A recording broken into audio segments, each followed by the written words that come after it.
to listen to the Lapped Traffic Podcast. What is up, Lap Traffic Nation? Welcome to episode 282 of the Lap Traffic Podcast. I am your host, the Professor Brandon Crowd. Oh, man, is it good to be back behind the mic tonight. Very excited. I got like a huge show lined up for you guys, as you have probably seen from the title of the show, social media. Things go big when Brandon takes an off week, and hey, I'm delivering tonight. Lots to do, some awesome news, some awesome guests.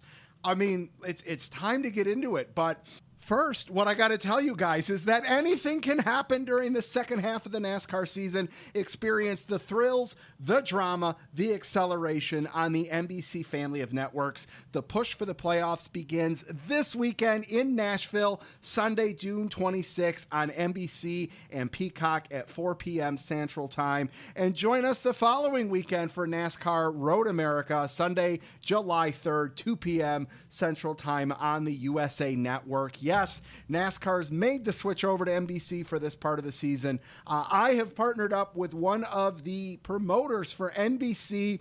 You're going to hear some reads from me throughout the show, some social media posts, and this is the cool part. I am going to have some prize packs to give away. I'm going to have some tickets to some very high caliber races here down the road. I am very excited about this. So make sure you tune into NBC this week for Nashville Road America, July 4th of July weekend. I'm amped. I am so excited about this. Cannot wait to get some of these giveaways out there to you guys and all that good stuff. So hey, it's been a week, took a week off. So what's that mean? Well, what's that mean is that, like I said, I've got a big show for you guys tonight, and things might get switched up a little bit. We might just do more, interviews, more guests, and maybe a little less specific race talk just because of the, skipping of a week here and there, and just give more stuff. I think that'll be a nice flow, maybe change the pace with these kind of off weeks and all that good stuff. So that's the melting pot of a show for you guys tonight. But what happened this weekend? Well, this past Thursday, got a great round of golf in Thursday night with the league. Friday, went to some friends, took Alden with us as well. He had his first dip in the pool, which was great. Can't believe it. He is now 4 months old, and he is just something else. It's so new every day still, and I love everything about it. Saturday, smoked some pork belly bacon, grilled some skewers, which was awesome. And Sunday, my first Father's Day. I hope all the dads out there had a fantastic Father's Day. The three of us, we went to a late breakfast. Then we went to my grandpa's house, which if you're a longtime listener to the show, you know he passed away in November, and my grandma passed almost 18 years ago. So we went to the house as a family. 3 generations of crowds were there for one last get together at the house, it was so emotional, happy, sad, all that good stuff. It was an incredible Father's Day. And a while back, if you really pay attention to the show, you know I brought up that I was thinking of getting a Blackstone, and my so incredible wife, for my first Father's Day, hooked me up, got me the Blackstone. It actually got delivered today, which was awesome. I cannot wait to get this bad boy seasoned in, get the patio set up. I now have the trifecta of outdoor grilling equipment. We got the grill, the gas grill. We've got the smoker, and we have the Blackstone now, which I am so amped. If you name it, I will now be able to officially cook it, and can't wait to dive into that here as we get into the summer months. So, and it is, speaking of summer, it is hot here in Metro Detroit. Like 99 degrees today, hot, absolutely out of control. All right, what's coming up today on the show? Well, we have Sam Paley from the Mazda MX5 series. He's going to be back on the show. We've got the Orange Cone making his 19th appearance on the show. He's going to kick things off for us here in just a minute. We've got Dustin Albino from Jayski.com back on the show. We've got Greg Van Alst from the ARCA series on the show. You name it, Brian Neudorff is going to be on with the weather. And I'm sure he's going to poke fun at me for not watching the original Top Gun yet after giving me 21 days to do so. And I have still yet to do that. But we'll see what he's got to say. So it is action-packed. I'm ready to get things going. I've rambled on here for almost 6 minutes. So let's get the Orange Cone on the line. All right, Lap Traffic Nation, it wouldn't be a season for the show if this gentleman wasn't on the show at least once or twice. Joining me on the line, making his 19th appearance on the show. He was the very first guest on the show. You'll find him at a track. He keeps us up to date on all the ARCA news. Welcome back to the show, the Orange Cone, sir. What's up? How are you, man? B-Crowd, what's happening? How's life treating you? Life is different since you've last been on. Oh yeah, you got that little addition. Yes, little Alden Lee is here. He was 4 months last week. We had his 4-month checkup today. It's crazy, man. But Lindsay and I are loving every second of it. And he looks like you. He's got my eyes. All right. I don't know if that's a good thing or a bad thing, but at least we can tell. Yes, right? No, we do love the bright blue eyes. He's got his mama's smile, and we love all of it. One of my kids looked like the mailman, and I was a little suspicious for a minute. Right. we did the 23andMe on him, and it came back looking like, all good. Came back. Good deal. How was the Father's Day, man?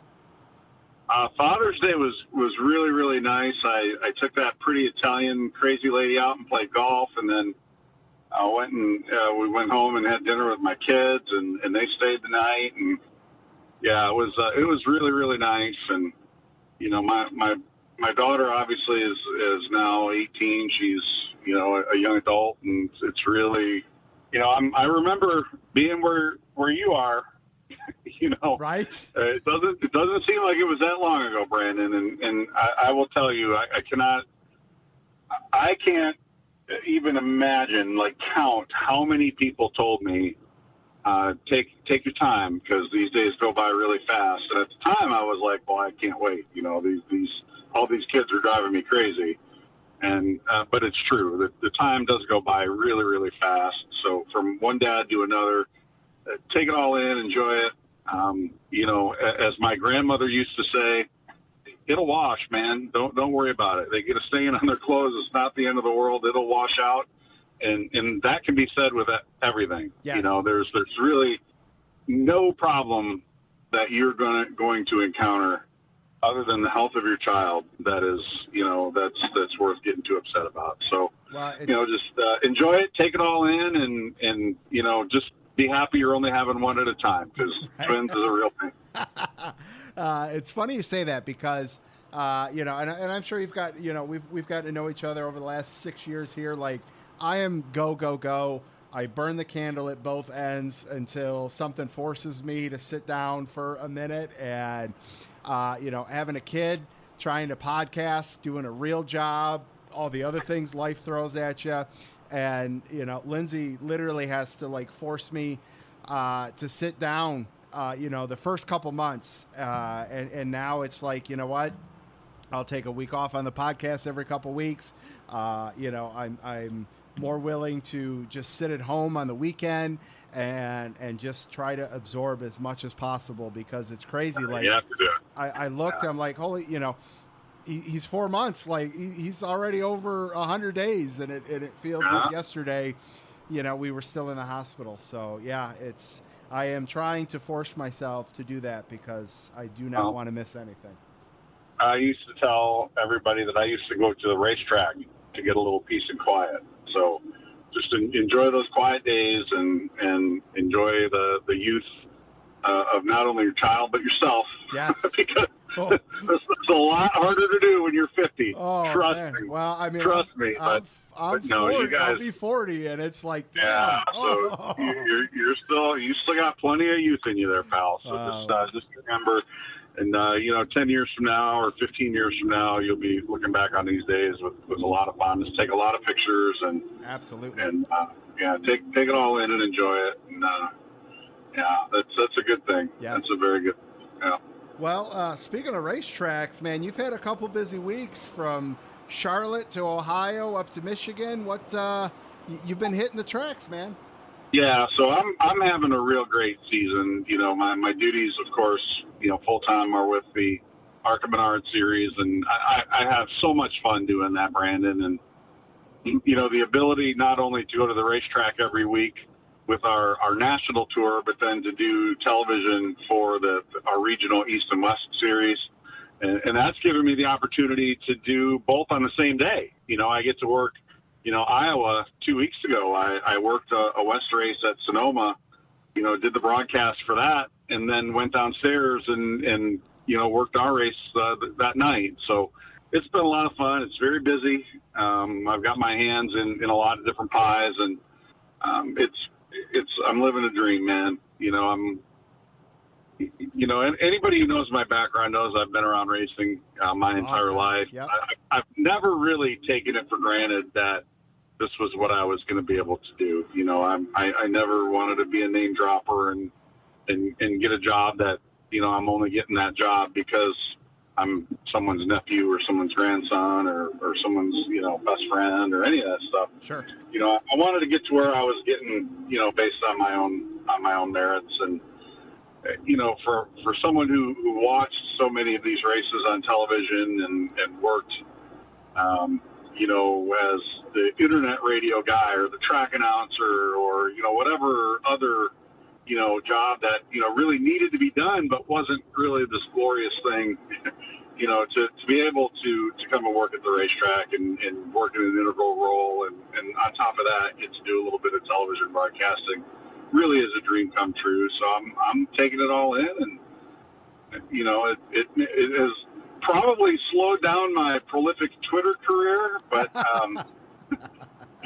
that's okay. That's all right. There are other funny people out there who can take the ball and run with it. Right. Absolutely. Well, I got a bunch of stuff with ARCA I want to talk about, but first, did you get to take in any of the Knoxville truck race this past weekend? So, unfortunately, no, because we had a race going on at the same time. But I do want to give the folks out of Knoxville a shout out. When we were out there at Iowa, we were doing a Menards appearance in Ankeny with a couple of our drivers. And as I was saying goodbye to one of them, I said, "What you guys got going on the rest of the night?" And he said, "Oh, we're going down to Knoxville, man. They got World Outlaws tonight." And I was like, "Really? We're there." And, we raced them on down to Knoxville, and my son really likes looking at old racing stuff, and he begged me to go into the National Sprint Car Hall of Fame and Museum, and we did, and just so happened to bump into the director, Bob, down there, and he gave me some suite passes to go up and watch World of Outlaws from his suite, and I just was absolutely blown away by it. What a great experience! What a great racetrack! Sprint cars there are just incredible. I have seen the highlights of that truck race there, Brandon, and there's a lot of action. I'll tell you that there's a lot of action. Let me ask you this. I want to ask you this. So, all right, seeing some highlights. It's dirt racing. Asphalt race. You know all the stuff. You've been around it. What do you say to the critics of the Bristol dirt race for the trucks versus the Knoxville race for the trucks? So I get it. Bristol is not a natural dirt track. So I get the criticism. I don't really care. It's an entertaining show. Sure. I personally would prefer that race on a weekly. If you're going to have two races at Bristol, that's fine. I personally prefer. I mean, heck, I would prefer they went back to asphalt at Bristol, but that's just me. But I'm a guy that's like, let's just do one race per year per racetrack. All right, and Bristol having one on concrete and one on dirt. Okay, that I see what you're kind of doing there, but there are so many other great venues out there that I would love to see that spotlight on. And I'm an Eldora Speedway homer, man. You're never going to get me right to anything other than that race belongs with Eldora, and I really firmly believe that. And I understand why it's not. Like I'm not throwing anybody under the bus here. That's public record. I'm just saying, hey, if it was up to me, that's where it would be. Sure. But there are other dirt tracks where you could have that as well. But there are so many other things that go into it, Brandon. TV is such a big thing, and getting your TV crew there, and it's these things are so expensive to do, and it's so hard to do. But the criticism about the Bristol thing, they didn't quite get the racetrack right the first year. It was a lot better this year. It was. It was. The Knoxville track is totally different than Eldora. It's a different kind of dirt surface. It's going to race. It's flat. It's going to race completely different. So while they're technically both dirt races, they might as well be. One of them might as well be on. A drag boat race. Sure. They're totally different as far as the track surface is concerned. So, I'm a fan of anything. You put them out on the racetrack, and I'm going to watch it, and I'm going to find something good from it. And there are a lot of people out there who I think are in the same boat, and we're the silent majority. But that unhappy minority sure does make a lot of noise about some of those things. Absolutely. Sometimes. Yes, they do. Yeah. I'm with you there. All right, man. Let's talk some ARCA. I personally feel ARCA's picking up some steam. Berlin Raceway's picked up a lot of steam. This past weekend out there, seeing some highlights like I did, like you saw for the truck race, seeing some highlights.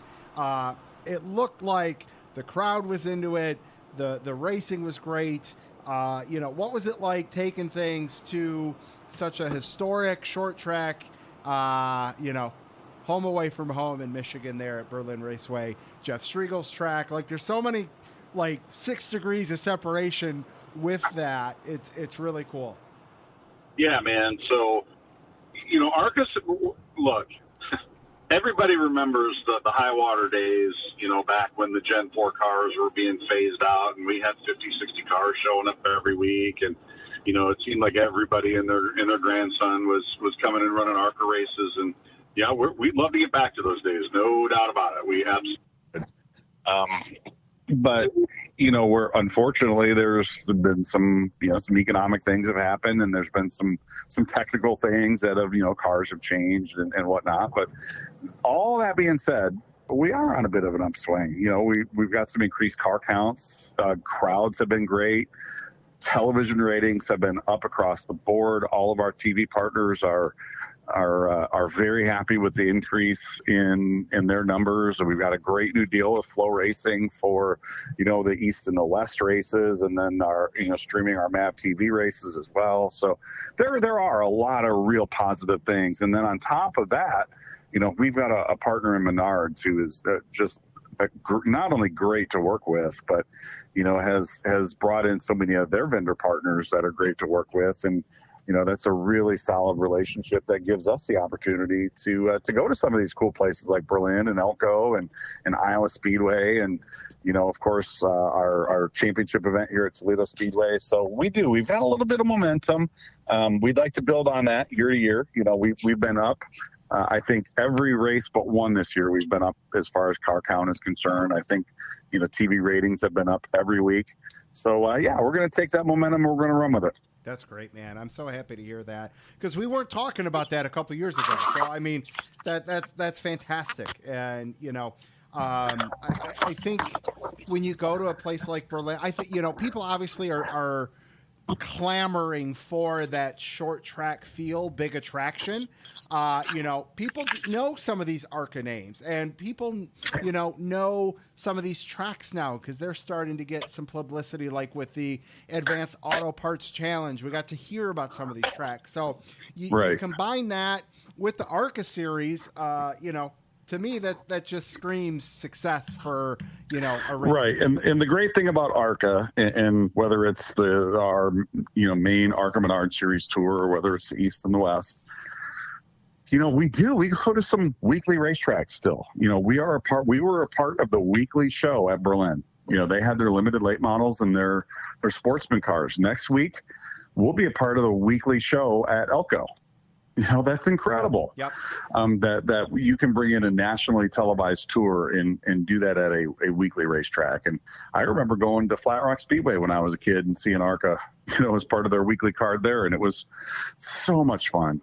And it allows you to build that connection, to Major League Stock Car racing at a local level. I think that is so important in every phase of racing, whether it's Camping World Trucks. I remember when we ran trucks at Mansfield. Mansfield was a weekly track at that point, and we had a lot of weekly people who came out and watched that, and it's all they talked about all year long. Again, understanding the economics of it all. I think it's important that we find a way to make that stuff happen and continue to make it happen. Well, Sammy Smith picked up the win at Berlin. Nick Sanchez is leading the way. Those might not be some household names for everybody out there. So give us the rundown on those guys. So let's talk about Sammy Smith. He drives for a guy named Kyle Busch. Ever heard of that guy? Once or twice.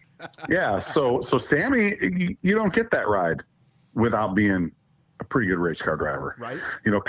Kyle is a businessman, but he's not taking a check from somebody who can't get it done, because that makes him look bad. Sure. So Sammy is a very talented young man. He's the defending East Series champion under the ARCA Menard Series banner, and like a 6-time race winner in that division, and picked up his first win there at Berlin. And that's very good news. That's good. That just kind of shows that ladder system works as designed, and you're going to hear a lot about that kid. He's going to be doing some Xfinity races and maybe some truck races next year. And, we hope to see him with us, right, somewhere down the line. But, his future is pretty unlimited at this point. So, very talented kid.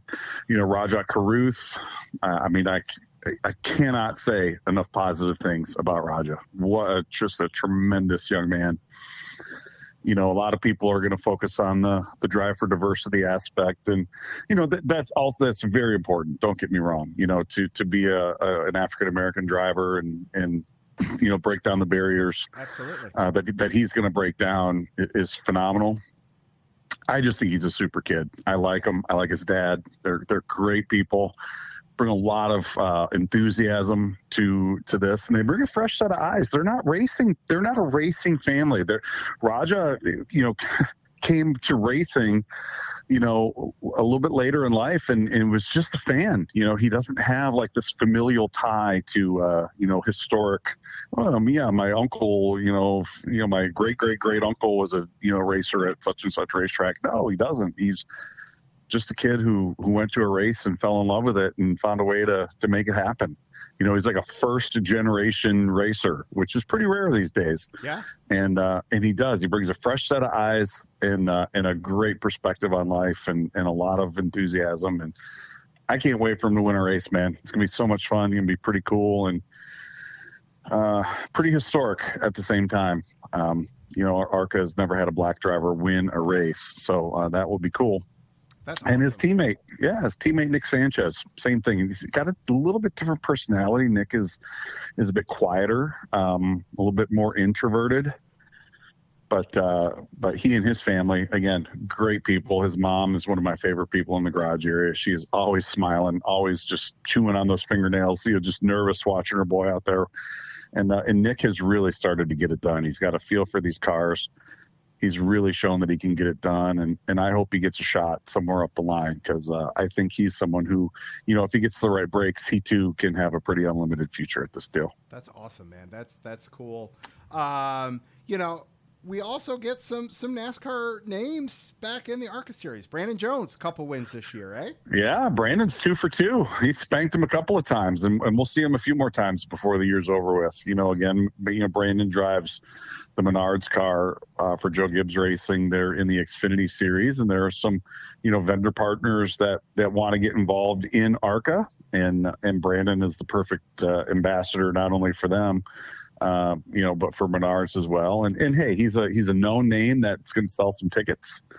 I don't know if we need to put the bounty paper towel bounty on him, because he's going to be tough to beat. Maybe we should put $1,000 a week or something on Brandon. Can you beat Brandon bounty rookie, the bounty paper towel bounty? Yeah, I like that. But I love it. But yeah, and Brandon's a good dude. I love having him back. He's always a lot of fun, and always treats all of us very well. And our guys have learned a lot racing with him the last couple of times he's been on track with us. That's great. Well, and I got to give you props because earlier this year, you gave me a more formal introduction to Chris Knight, who does a lot of PR work behind the scenes, and he's him and I have gotten a lot of people together and on the show. Actually, later tonight, ARCA driver Greg Van Alst is going to be on the show, and so thank you for that. And I'm looking forward to talking to Greg. What should we know about Greg, or what should I ask Greg? So what's cool about Greg is, he's not a young kid. He's a grown man, and Greg is a business owner. He runs Top Choice Fence. They're in Anderson, Indiana. He is a blue collar dude who is just a hardworking guy. Is a former ARCA CRA Super Series late model champion, and Greg always wanted to come and run at places like Daytona and Talladega and, Charlotte. And, when Kenny Schrader was putting all his equipment up for sale, Greg went and bought a couple of race cars and came and ran with us and did pretty well. And, we actually made a deal with him last year. We were trying to promote the upcoming race at Winchester, and we asked him, hey, can you come and bring your car to Winchester Speedway for one of their other races to help us promote the upcoming race? And he said, well, it's not on that race isn't on my schedule, but I'd love to come and run it. I'll tell you what, you guys put me in touch with the racetrack, and if they will buy me a set of tires, not only will I bring my car to display, I'll come and run that race. We're like, okay, that's fine. So Greg, we put him in touch with the racetrack. They bought him a set of tires, and he finished second. Awesome. He ran the whole race and finished second in a race he wasn't even supposed to run. And that's cool. And I think that energized him enough to his supporters, his sponsors. I think that energized them enough to come and try to run a full season. And he's a great guy. We love having him in the garage area. He's got a great perspective because he's been around. He's a grown up. He's seen things, from the business perspective for the last 15 or 20 years. And we like to have those guys too. Not only the kids who are, trying to go up the ladder and become professional race car drivers, but we want these guys like Greg who are just, have always wanted to do it. And now they get to come and live their dream and be competitive. And, I would love to see Greg win a race, man. There's nobody who works harder at this. And, he's got, like I said, just an infectious work ethic, and, it'd be fun to see those guys get up there and fight for a win. Absolutely. All right, Cone, I'm gonna wrap us with this, and I'm gonna put you on the spot for an idea that I have. And no. It's stupid. No, let's not do it. No. I swear, Lap Traffic Nation, Cone and I have not talked about this. So you are going to get the purest of pure responses here. And if we're off the air, if you want to kill me afterwards, then that's fine. But so tonight's your 19th appearance. And yeah. So that, next on the block is 20th for those of us that didn't skip, counting that day in kindergarten. And I'd love to do something really special for your 20th appearance, and something that kind of came to mind. You tell me if this is possible or something that we could maybe work out at MIS August 6th. what if I were to like tail you for a little bit in the ARCA garage, if you will, kind of do like a different take for a show, do some, behind the scenes type interviews, do some, live shot interviews, we'll walk around, get a couple drivers, some quick, absolutely 2 minutes, yeah, let's 3 do minutes. I think that would be awesome. Maybe we could do something with the winner in Victory Lane, something like that. I would love to highlight ARCA. Just so much appreciation to you for being such a huge supporter of the show, and get to do something in person, because we used to do stuff in person at MIS. Then that COVID thing happened that kind of derailed that a little bit, but I'd love to do something like that with you guys. Let's do it. Let's plan on it. We'll make it happen. I love it. Awesome. Anything you want to talk about next year coming up? What, hit us with some teasers or something here to close it out. So, I think next year for us, we haven't even started looking at next year yet. So much of what we do is dependent on what the national series are all going to go and do. And, sure. We need to get a look at what those schedules are going to be, and then we'll start piecing it in. I mean, I think it's pretty safe to expect we'll be at the usual places, Daytona and Talladega and Toledo and Salem and DuQuoin and Springfield. And, we'll have that traditional short track swing here in the Midwest, and we'll have a lot of races up here in the Menards footprint, and those things. But the exact how that schedule lays out, I think we'll have to wait and see how the national tours all come together. But I think we're just going to keep doing what we're doing. ARCA's in its hard to believe we're in our 70th season. Awesome. and we're not content with where we're at. We want to keep making this thing even stronger than it is. And, understanding that we have our work cut out for us in a couple of areas where we show up every day with our sleeves rolled up, and, we're there to make it happen. So, we're just going to keep on keeping on, and looking forward to having a great rest of the summer. And we'll start thinking about 2023 here in the next couple of months. I love it. Cone, tell everyone where they can follow you, the series, sponsors, all that good stuff. Well, I don't know that anybody wants to follow me anymore. I'm not too funny on social media anymore. But, at the Orange Cone, of course, is always a good place to go. You can follow ARCA at ARCA_racing. And, check us out. We'll be, MAV TV live from Elko Speedway coming up Saturday night. And, TV listings at ARCAracing.com. Keep an eye on us. I love it. Awesome. Lab Traffic Nation, huge thanks to the Orange Cone for coming on, supporting the show, all that good stuff. Be on the lookout for some ARCA/lap traffic content here at MIS. I'm very excited about that. Cone, thanks a lot, man. Appreciate you as always, and we'll catch you soon. You got it, man. Hey, my wife is going to go for a boat ride tonight with my neighbors, or anything that I need to warn her about. Yeah, just if his name's Gary, you just got to, abort mission as soon as possible. So I always laugh. Ashley, in her earlier life, she went on 3 dates with a golf pro, and she didn't realize it. She went on a date with this guy. She went and took a lesson. And then after the lesson, he was like, "Hey, do you want to stop at the bar, at the restaurant here at the club, and have lunch?" And she, being the nice person she is, was like, "Okay, sure." And and she told me the story, and I'm like, "Well, you went on 3 dates with this guy." So does Lindsay know that she went on a date with Gary while she was married to you? Does she know this? It's possible. Brandon just wanted to get to the racetrack, so right. You're just like, "Hey, I got stuff to do. You take her off my hands." But right, Lindsay actually went on a date with Gary. Yep, so that's true. On a pontoon boat on Wampler's Lake. There you go. Hey, Wampler's a pretty lake, man. My brother lives on that lake. It's a pretty lake. Yeah. Well, hey, it's good being on with you, and we'll see you at Michigan here in a few weeks. Sounds good, brother. All right, man. We'll talk to you soon. See you, Brandon. Later. Oh, Lab Traffic Nation, I absolutely love talking to the Orange Cone. Dear friend of the show. Just so incredible to get to know him over the last 6 years doing the podcast, and cannot wait to get out to MIS and hang with him, the ARCA guys. Things were like literally going in my mind as we were talking. If, like I said, if you've been around a long time, you know that I used to do a show on Friday of MIS weekend. Would schedule 6-7 interviews in the media center, and just did an awesome collaboration bonus show kind of thing. And unfortunately haven't been able to do that.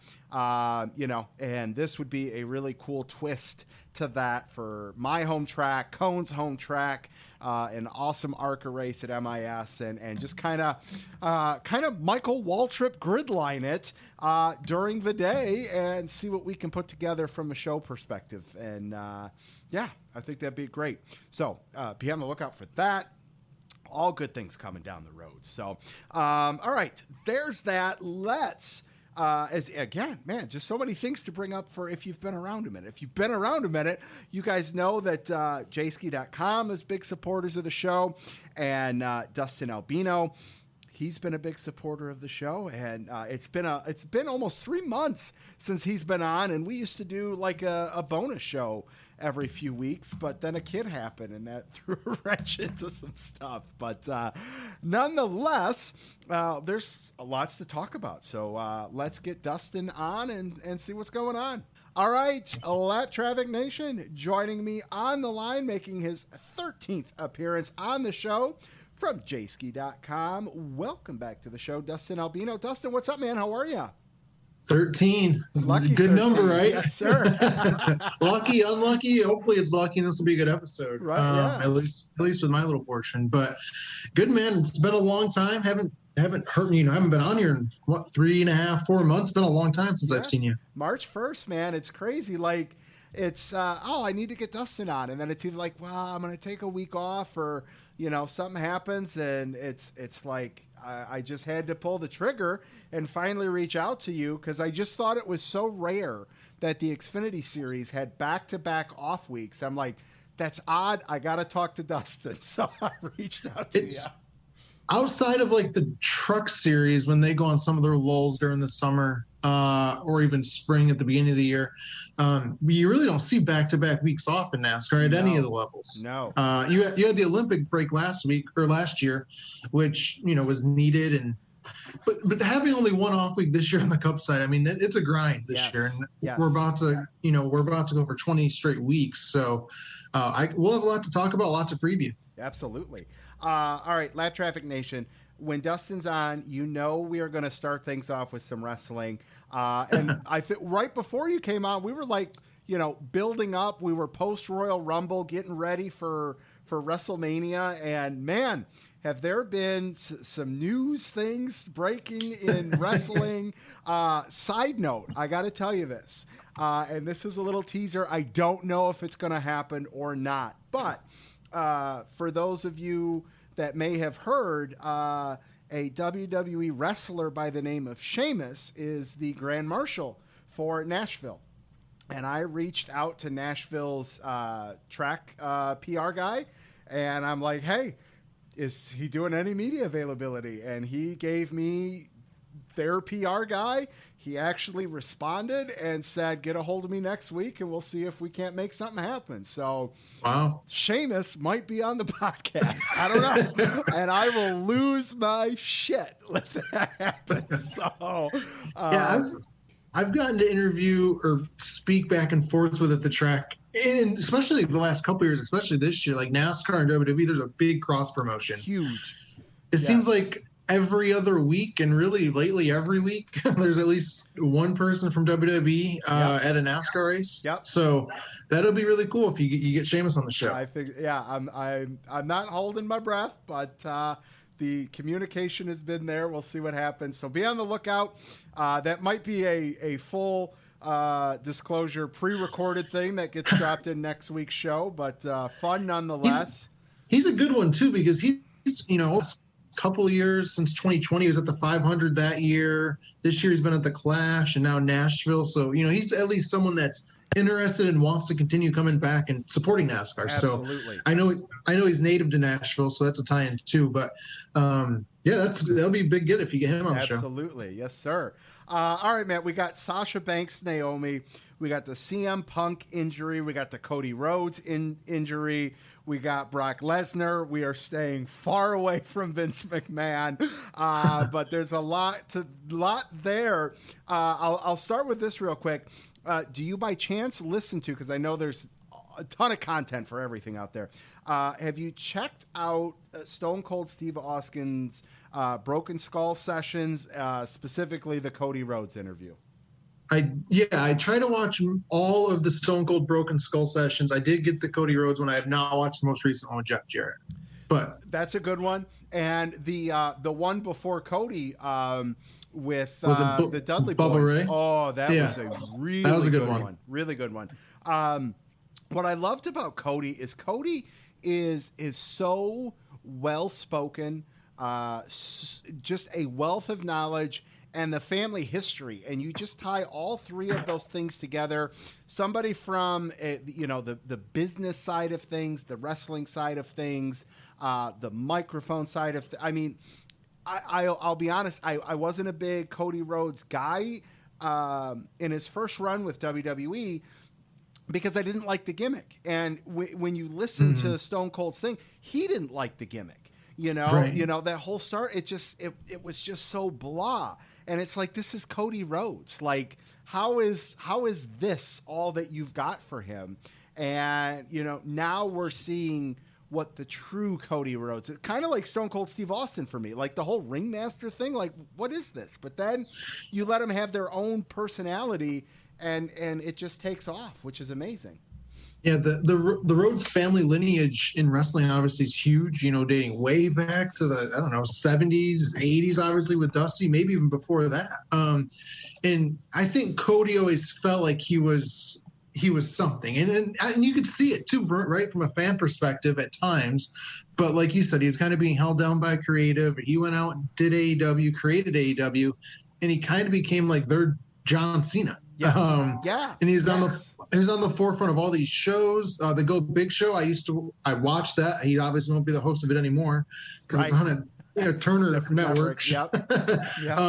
But yeah, to see him come back, we haven't talked since, we haven't been on the podcast. I haven't been on the podcast since he came back.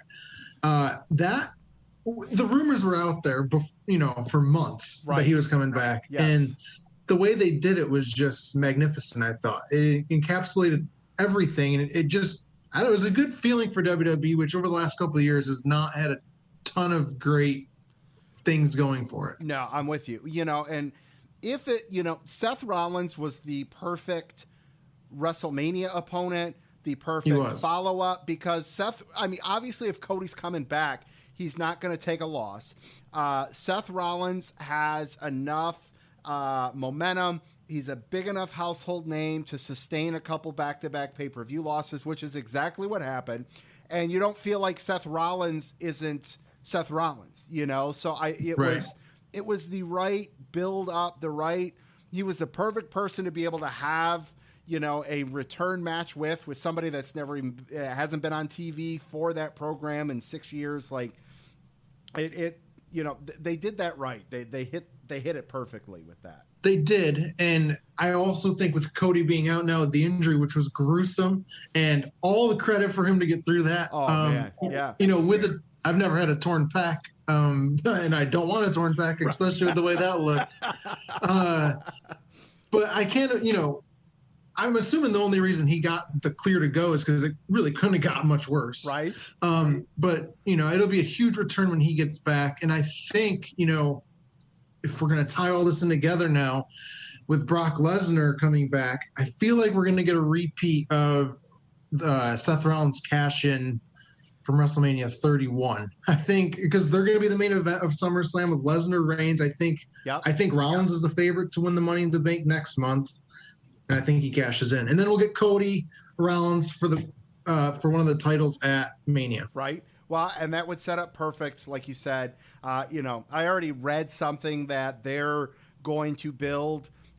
Even before his injury, I'm like, how is Cody not the favorite for the 2023 Royal Rumble? Now you throw in the injury, you look at the return. Like I said, I read something that they're already building this like Triple H's return when he went on to win the Rumble, beat Chris Jericho, back at, what was it, WrestleMania 18 or something like that, so they already have the direction.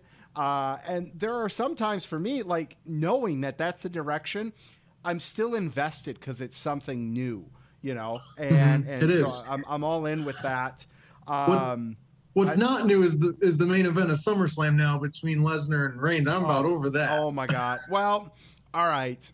So assuming we all know that stuff's going on, do you think Brock Lesnar was a scheduled thing, or do you think that was oh shit, we need to do something to divert situation thing? Well, I think I think it was supposed to be Randy Orton, and now he's hurt. Yeah. Because they built up Riddle, which he had his main event match at SmackDown last week. Yeah.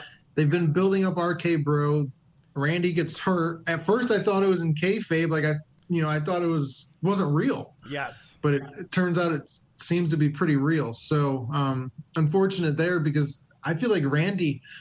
I've always been a Randy Orton fan. He's one of the all-time greats. His longevity over the last 2 decades, amazing. With minor injury, like very rarely is he out with injury. Yeah, like he's had a couple shoulder issues, but aside from that, he's been on your television screen for the last 20 years. Yep. And I feel like currently, before this injury now, I feel like he was potentially at his peak. Yep. Like he was having a great run over the last year. Yes. So unfortunate that he's out. All right, speaking of kayfabe, MJF, is that kayfabe? Is this what is this real? What is it? It's whatever it is. Brilliant. It's entertaining. It's brilliant. Regardless, it's brilliant. I think it started off as real and now is becoming kayfabe. Okay. I think it's a work. Okay, all right, I'm with you there. I have no like motive as to why I feel that way. Just with the way that promo ended and him getting bleeped, I don't know. It's hard to convince me that it's real anymore. Yes. Well, so I'm with you, right? And we all know, right? It's 99% of this is all scripted. But if there's that 1 inch of you if that 1% makes you tilt your head like the dog, confused, and go, "Oh, is it?" And that's when you really get bought in, and that's when it's a great story. And that's where I'm at there. I'll be honest. I thought Sasha and Naomi was a work at first, but I mean now there's an actual release. The thing that really confused me with that one and why I thought it was a work was just because of Naomi being married to one of the Usos. I draw a blank on the who Jimmy. It is, Jimmy.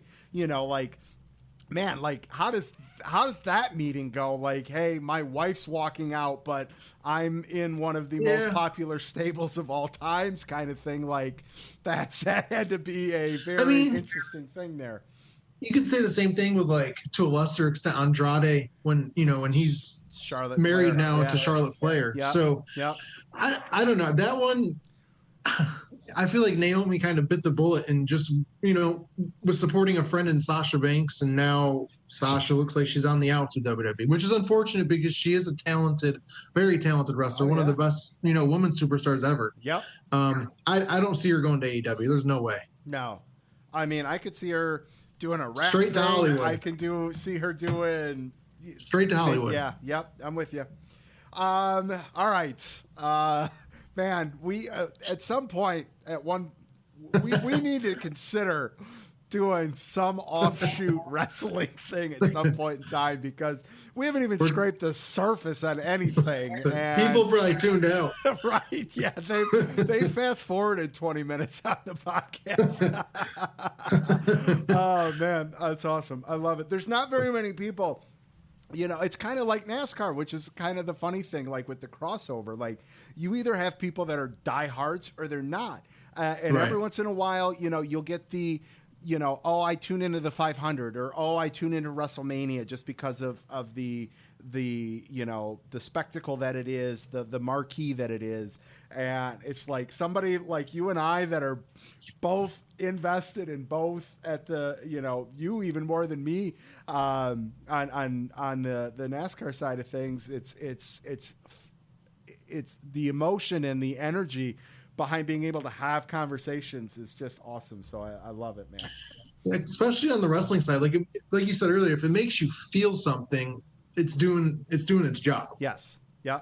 So like with that MJF moment, like that made me feel something. Right. So even if you have a slimmer of hope that it's real, it makes it worth it, in my opinion. Yeah, absolutely. Let you forget about the real life nonsense for a few absolutely minutes. It's an escape from reality. Yep. All right, man. So like we talked about, you were last on March 1st, season just kicked off, and here we are, just 10 races left in the regular season for Cup, 12 races left in Xfinity in the regular season. Here's what's just mind-boggling to me is that it is June and that there are only 3 races left in the regular season for the Truck Series. What, general's perspective, what are you surprised by? What do you still expect? Where are you at, halfway-ish through 2022 across the board? Yeah, so with NBC taking over this weekend at Nashville, I think the Fox portion of the schedule is one of the best Fox portions we've seen in a long time, and a lot of that's because of the new car. Yes. There's been so many storylines this year, so many breakout performances, 4 first-time winners in the opening 16 races. That's all good. And the car is, far exceeded my expectations so far. It's run really well in intermediates. It's like more intermediates. Give us Kentucky, give us Chicago, bring them all back. And it's been decent on road courses. I thought we saw, there's a small sample size, but Sonoma was entertaining at times. Yep. Coda had a great finish. And the car has struggled on short tracks, which is surprising because we thought it would be the opposite. We thought it would do well on short tracks. So I would say so far the biggest story has been the car and then Trackhouse Racing, which I'm sure we'll get into. Yes. No, I mean, let's just talk about it. I mean, when you look at Trackhouse, me as a fan of the sport, me as somebody that is a big fan of playoffs, and I know that a lot of my listeners aren't a fan of playoffs, but I do like that format of it. I have been a big proponent that 16's too many, and have been clamoring for 17 regular season winners. And we've danced around that the last couple years, and we are really dancing around it right now. 15 races in, 11 different winners with 10 races still to go. When you look at the fact that Trackhouse has it, when you look at the fact that you've got guys like Kevin Harvick, Ryan Blaney, Martin Truex Jr., Christopher Bell, still without wins, like the reality of that becomes very possible for us as a fan base in terms of, man, what a way and what a season to maybe go get 17 with the debut of a new car. I love everything about that. I do too. And so when I used to host the Front Stretch podcast with Mike Neff as my co-host, he would put it in my brain every year that we're going to get 17 winners. This is the year. And so it's last kind of like week, the Lions. We're going to get a Super Bowl win. But in reality, like if it's going to happen, I think this year's probably the year, although I'm still not sold on it. And I think we might get 15. Like we're at 12 right now. And like you named off some of the names, like I think Truex will probably get a win. He hasn't been his self as terms of when he's joined Joe Gibbs Racing. This is what his 4th year with the team. And he hasn't shown that dominant speed. Obviously hasn't gotten a win, only has 1 top 5, which is 2 top 5s, which is a surprise. Yeah. I think Blaney's going to get a win. He obviously won the All-Star race, but I think he'll get a win potentially this weekend. And I think Reddick's got to get a win. Oh my God. I want that boy to get a win so damn bad. It's not even funny, but yeah, he has found any way to lose a race. Yes. And a lot of it's no fault of his own. Christopher Bell, he's gotten the speed. I know he didn't have a good Sonoma, but before that he was on a killer run of 5 straight top 10. So, and then Harvick, and if say those 4 get a win, then that's 16. Then you're looking at guys like Harvick and Almirola who are right on the outside, but you need to win. So if we get to 16 winners going into Daytona, I think we'll get a 17th. I mean, and that's where somebody like, Keselowski, that could be your 17th winner at a place like that, or Ricky Stenhouse Jr., and that's where it can happen. And what I love even more about the setup is the fact that you've got 3 guys outside the top 16 with wins, Now, granted, 10 races, your points battle can change drastically with that. But, all else being equal, things end right now. You're bumping out Austin Dillon, Eric Jones, and Kevin. Kevin Harvick doesn't make the playoffs today. You know what I mean? That's crazy. Yeah, and really there's 4 because, Suarez, Cindric won the 500. Yeah. Kurt Busch, Denny Hamlin has 2. That's been another story this year. Like, Denny Hamlin has 3 top 10s in the opening 16 races. Yeah. And 2 of those are wins, which is great. And at this point last year, he had 0 wins, yet he was leading the regular season championship. I'm curious, last year he made a comment when he wasn't getting the wins and Alex Bowman had gotten 2 or 3. I think he had 3 at the time. And he was like, I'd rather have the season that we're having, being up front, leading laps, being in contention to win, but hadn't won. I wonder how he feels now. I wonder if that's kind of changed. Yeah. Yeah. That's the crazy dynamic, and then we throw the new car and parity in racing is such a unique word for me because, is that really a word? Does such a thing exist? Like you had said, this is the year, if it's going to happen, that it might happen because come next year, there's going to be notes, and it's not that there's not notes now, but this is as level playing field as it gets when you're debuting a new car in its first year. And so that's where it's like, oh, come on, let's go get it, boys. And then you just look at like the regular season championship, and right now we got 5 drivers with 30 points. Yes. And I was talking to Joey Logano last week after Sonoma, and he had just mentioned to me how, it's the inconsistencies of everyone, and that's why it's so tight. For him, he described himself as having a roller coaster year, yet he's still 30 points out. Yep. So, and you go down to 7th, that's Larson. Like, he only has 1 win after having 10 wins last year. That's surprising, and he doesn't have Cliff Daniels for the next 4 races after the tire fell off at Sonoma. So, yeah, but still, you have 7 drivers within 60 points. That's 1 full race, worth of points. So that's good. That's a good, a good thing to have. Yes, and then like we talked, Kevin Harvick, 2020 was 9 wins, 10 wins to 9 fall wins. off to no wins, and just struggling. Have limped their way into a couple top 5s, top 10s.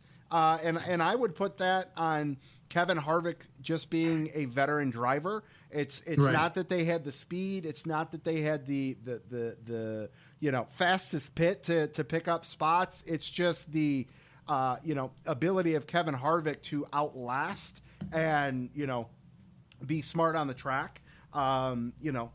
That's somebody like you would just pencil them in as at least 1, maybe 2 wins a year guarantee. Kind of like a couple years ago when Kyle Busch got into that slump, So it's and then when we look at the fact we've got 3 more road courses. We've got Daytona. It's Atlanta. In the grand scheme of things, this weekend at Nashville could be a little bit of a wild card. So I think Michigan could be a wild card too, because I think it's not going to be like a super speedway, but I think with this package, it's going to run more packed together. Yes.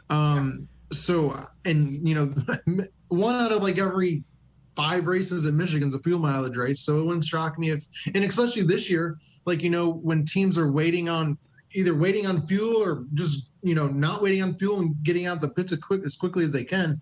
This could be a year for a fuel mileage race at Michigan too. Absolutely. I can't wait to get to the track here in a couple of weeks. Well, more than what have we got here? About 4 or 5, maybe about 6 weeks, 7 weeks. I'm looking very forward to that. All right. I definitely want to squeeze in some Xfinity talk here because that is your bread and butter. Some things not a surprise this year in Xfinity. Dinger, a couple wins. Gibbs with a few wins. What is surprising you? Are you surprised by Josh Berry with a couple wins? Are you surprised with Landon Castle's debut at Kaulig Racing? Break down Xfinity for us. Biggest surprise to me. So this is probably going to surprise people, but I would honestly say it's probably Riley Herbst and Ryan Sieg. Okay. 2 Ford guys, and right now, like they're not having stellar years, and they're surprisingly, I was surprised by this when doing some research, but they're 11th and 12th in the championship standings right now. You look at Riley Herbst; he's tied for the 3rd most top 10s And last year, like going to his first year at Stewart-Haas, had a terrible year. Brutal. Already has more top fives this year than he did all of last. Ryan Sieg through the first 10 races of the year, finished the first 11 races of the year. He had just one finish of 11th or worse. I would say those are the biggest surprises positively. Negatively, I would say it's overall colleague racing. And that's kind of surprising, right? That's kind of surprising probably that I'm saying that, because Allmendinger has 13 top 10s, leads the points, has 2 wins. But you look at his teammates, Daniel Hemrick and Landon Castle, and I know Castle got a runner-up at Martinsville, but besides that, those 2 teams in particular haven't really been close. And I really expected more out of Hemrick coming off the championship last year. Sure. Only has 1 top 5 so far in 14 races. So, Chris Rice, I heard him say over the radio at Darlington that, we're bad now. Like, we're terrible. At the time, Hemrick was running 30th in the race. And he was apologizing to the team over the radio and promised them that they'll have it better for the playoffs. So playoffs are coming. Do you think some of that has to do with, a little extra focus on the Cup side? That's a good point. Probably so. They're probably I'd have to do research on this and dig in, but I'm assuming they hired on more guys because now you're running 5 teams, 2 Cup teams, your first full year as a Cup program. They were running out of different shops. I think they're all in the same shop now, Cup and Xfinity. So, yeah, that's probably a very valid point. When you look at the, AJ's last win, to go out there in the Xfinity Series win, run, the Cup race for the 16, for calling that race, get off the course 4 times, and that was wild, and still manage a top 10. Like, I think they're having to share the resources a little bit, but when you look at it from your driver's leading the points and probably still one of the favorites. It's I guess, how much fault can you give to a guy like Landon Castle? Big fan of the show, love Landon. This is the first year he's ever been with a team like this in this type of equipment. You obviously would have had to give some form of learning curve, if you will. I think he's sitting 10th in points right now. I think 6-7 races and he was even outside, so even them as an organization, you can see the improvement going on with them. I totally agree with you. And I think he even, I talked to him at Daytona and he said something similar, like, he knows how to run 15th to 20th, but he wants colleague racing to show him how to win. Yes. He's never won. He's got over 500 NASCAR starts, probably almost 530 now. And, he hasn't won. He's got only a couple top 5s, came close at Martinsville. But the thing that's concerning is he hasn't led a single lap this year. Yeah. So, and you look at Hemrick, he's led 48, but most of those were at Daytona. So, yeah, I don't know. I think the team will figure it out going into the playoffs, and that's when you want to be hot. Absolutely. Well, let me ask you this.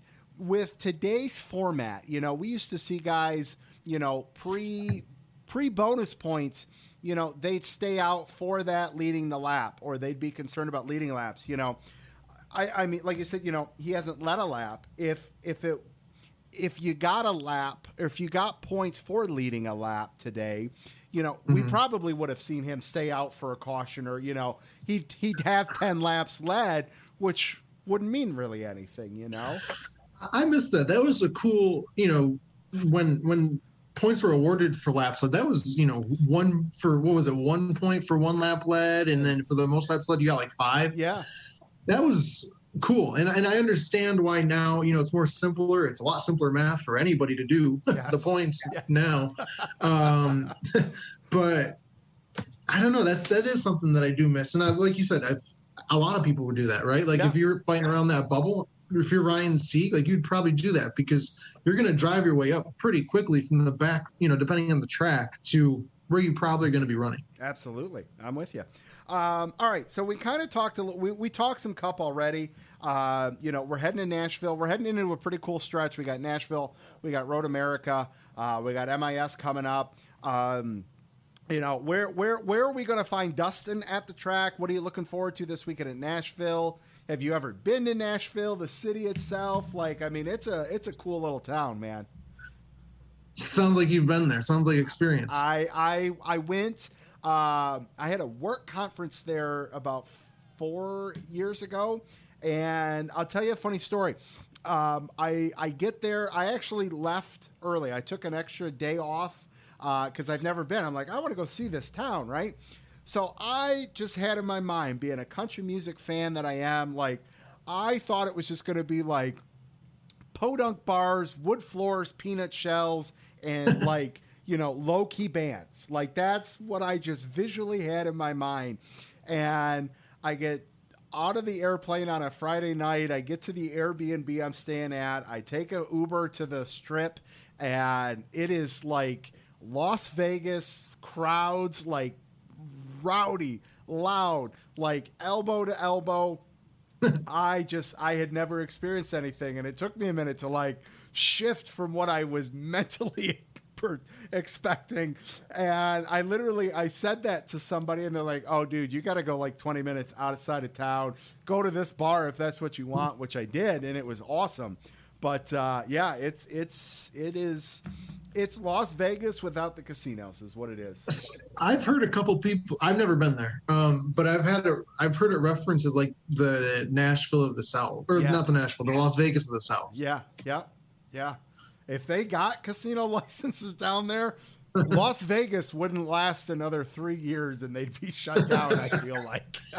And like, yeah, you see, like I know nowadays, like back in the day, Pocono was known as like the honeymoon capital of the America, or maybe the world. And now you see like a lot of bachelorette parties or bachelor parties even going straight to Nashville to celebrate. Yeah. Oh man, good times. Town's booming. Good but times. It's as far as what to expect. I mean, last year Kyle Larson kind of put a whooping on the field. Trackhouse has had, and I don't know if this golf is going to be a reset for teams or what we're going to see, but Nashville is essentially a home track to Trackhouse, with both Justin Marks living there, Ty Norris living there. I think we're going to see another Ross Chastain when I think he gets his third win. It will be the first 3-race winner of the season, and I think that's even more of a surprise so far, going off what we mentioned earlier with having 12 winners, is that nobody's won consecutive. Like, nobody has more than 2 wins this year, which is a huge surprise to me. 16 races in. Ross Chastain goes out and picks up win number 3. I mean, that's putting a mark. That's putting the field on notice is what that would be. It is. I am here, and I will see you in the Elite 8 Final 4, baby. That's what that says. It really does. I mean, and you gotta strike while the iron's hot. And you look at what they've done this year with winning both road courses between Suarez and Chastain. Chastain winning at Talladega, but we haven't really seen him go out and dominate a race. Yes, he led a lot of laps at Vegas, but he didn't close the deal. I think eventually we're going to see just I mentioned whooping. I think we're going to see a whooping by either Chastain or, similar to what Suarez did last race out. Like, I think we're just going to see a Trackhouse domination here in the next few weeks. I love it, man. I'm all about and that. Then you go to Road America, which, like I just said, Trackhouse is 2 for 2. So, yes. I mean, we could really get on the Trackhouse bandwagon here in a little bit. Yeah, for sure, man. All right. What do you got planned for the 4th? And what do you want to tell everyone that you're working on that they should be on the lookout for? Yeah, absolutely. So the 4th, I'm going to Road America. I'm super pumped. July 4th weekend, and I'll be back for July 4th, and I think we'll probably just hang out with family. But super excited to get out to Road America. Never been. I've heard really good things about that place. It's like almost like a carnival, and there's just a race going on. That's what I've heard. Love it. So I'm excited to experience that. We got a lot of races coming up. I'll be at New Hampshire, Pocono, Watkins Glen, all the Northeast ones.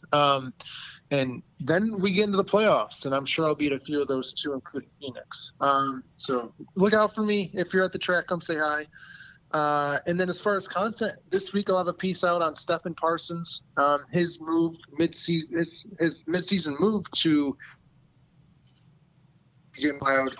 Spoke to him a few weeks ago, and he's been he's a guy who doesn't have a ton of experience in NASCAR overall, and I think really made the most of the opportunities he's given. So definitely check that out.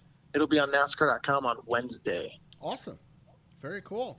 And where can everybody follow you and all that good stuff? Usually you do that for me. So I do.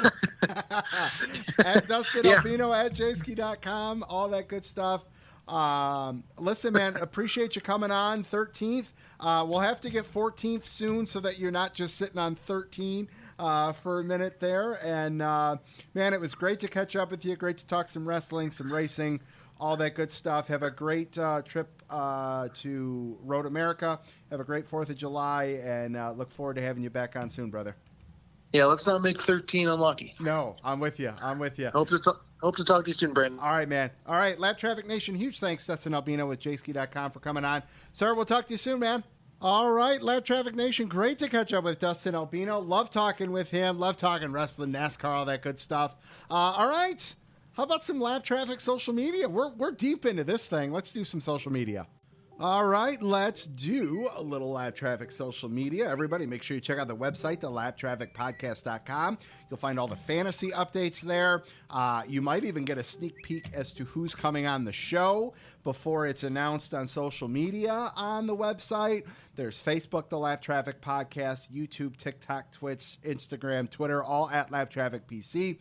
Leave a review on the show. I haven't gotten a review in a minute. So if you feel like leaving a 5-star positive review, by all means, please go do that. Tell your friends. There's an awesome giveaway going on right now with Atlanta Racing and the Throwback brand. So make sure you're following those two handles, as well as be on the lookout for some giveaways from Lap Traffic, some NASCAR prize pack ticket giveaways, all that good stuff. And speaking of new followers, we got Rowdy Trucks at Rowdy Trucks, Kyle Busch fan, of course. We've got at Dirt for Life 14, Dirt Racing fan, Seth Rollins fan. We've got Aaron at Aaron_CCRN.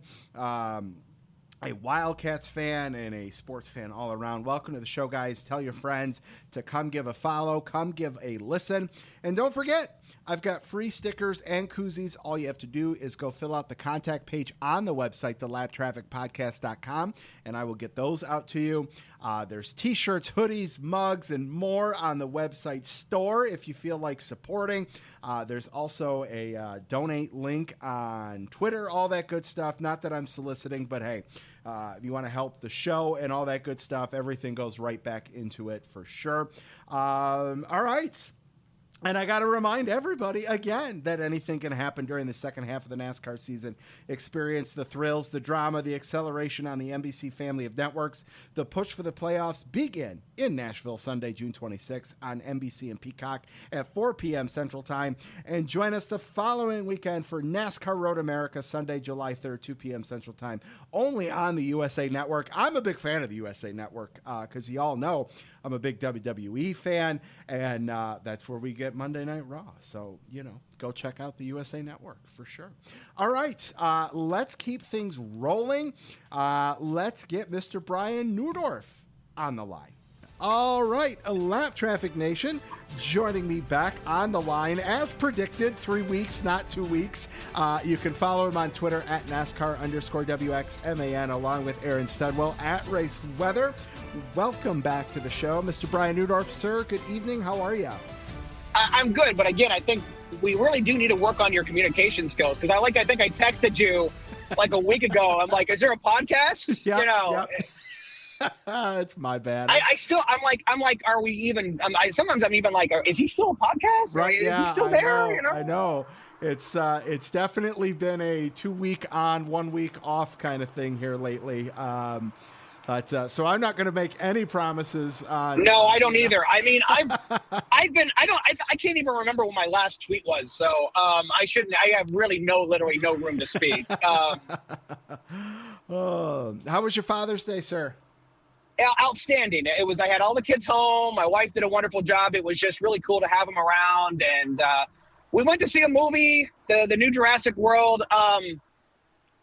I was hoping for more. I'm just going to leave it at that. If you haven't seen it, you want to go see it, still go. I don't want to take anybody away But yeah, I wanted more, and I didn't get it, and I think it left. It could have done more and could have been better. Fair enough.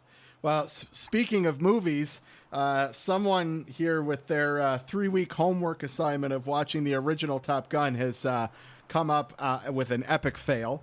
You've had like what? You've had almost 35 plus years to go see it or whatever. So the fact that you have at this, what's a few more weeks out of that span? You know, you got it.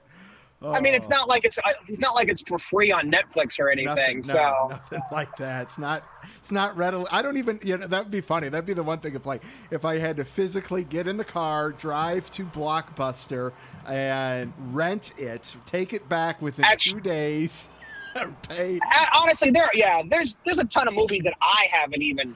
I mean, there's a ton of movies that are like epic movies that I've never seen. So I am in a lot of ways I have no room to talk, and I've given up. And I gave up a long time ago. For those who've never seen the Star Wars, seen all the Star Wars movies, and I'm okay with that. To each their own. Too.